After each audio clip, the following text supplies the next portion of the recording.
Hi friends, இன்றைக்கி நம்ம என்ன பார்க்க போகிறோன்னா, இந்த கிளைமேட்டுக்கு சரியான ஒரு சக்தி வாய்ந்த கஷாயத்தை பற்றி தான் ஃப்ரெண்ட்ஸ் பார்க்க போகிறோம். வாங்க பார்க்கலாம். கற்பூரவள்ளி இலை இல்லைனா ஓமவல்லி இலைன்னு சொல்லுவாங்க ஃப்ரெண்ட்ஸ். இது கொஞ்சம் எடுத்துக்கலாம். துளசி இலைகள் கொஞ்சம் எடுத்துக்கலாம் ஃப்ரெண்ட்ஸ். ரெண்டுத்தையும் நல்லா கழுவி வச்சுக்கலாம்.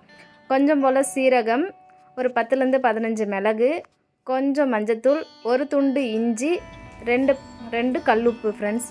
இது எல்லாத்தையும் எடுத்துக்கலாம். எடுத்துக்கிட்டு நமக்கு ஓமவல்லி இலையும் துளசி இலையும் நல்லா கழுவிட்டு ஒரு மிக்ஸி ஜாரில் சேர்த்துக்கலாம்.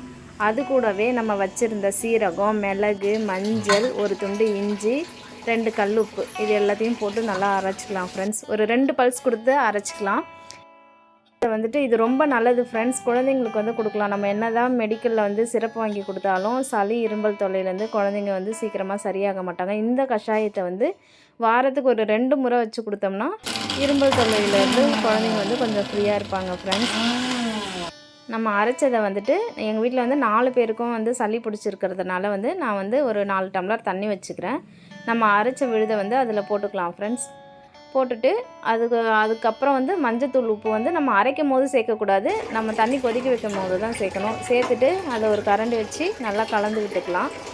கலந்து விட்டது நல்லா கொஞ்சம் கொதித்து நம்ம 4 டம்ளர் தண்ணி வச்சது 3 டம்ளர் தண்ணி ஆகிற வரைக்கும் நல்லா அது கொதிக்கட்டும்.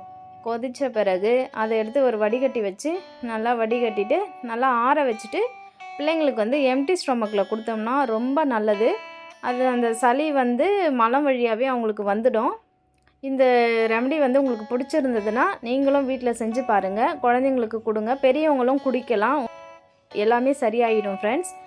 இந்த வீடியோ உங்களுக்கு பிடிச்சிருந்ததுன்னா லைக் பண்ணுங்கள், கமெண்ட் பண்ணுங்கள், ஷேர் பண்ணுங்கள். மறக்காமல் நம்ம சேனலை சப்ஸ்கிரைப் பண்ணுங்கள்.